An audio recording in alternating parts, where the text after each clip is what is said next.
पेशावर से लाहौर और दूसरे शहरों में मनशियात सप्लाई करने वाले खातून समेत 2 मुलजिमान गिरफ्तार।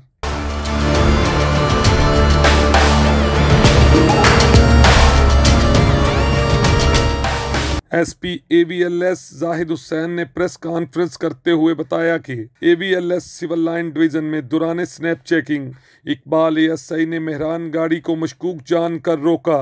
इकबाल ASI हमारी टीम के हैं AVLS सिविल लाइन के, तो उन्होंने दौराना नाकाबंदी जो एक गाड़ी थी मेहरान उसको मशकूक जानते हुए उसको जब चेक किया तो ये 2 जो मर्द और जन हैं ये आपस में कोई इनका रिलेशन तो नहीं है, लेकिन ये ट्रैवल इकट्ठे कर रहे थे और दौरान तलाशी जो है वो इनसे जो 5 पैकेट जो हैं, जो 3 पैकेट चर्स के और 2 पैकेट फ्यून के, वो टोटल कोई जो साशे है वो कोई 6 किलो बनता है, तो ये इनसे बरामद की है। मशकूक मेहरान कार के खुफिया खानों में 6 किलो चरस और अफीम बरामद हुई। मुलजिम खातून और बच्चों की आड़ लेकर मुख्तलिफ शहरों में मनशियात सप्लाई करता था।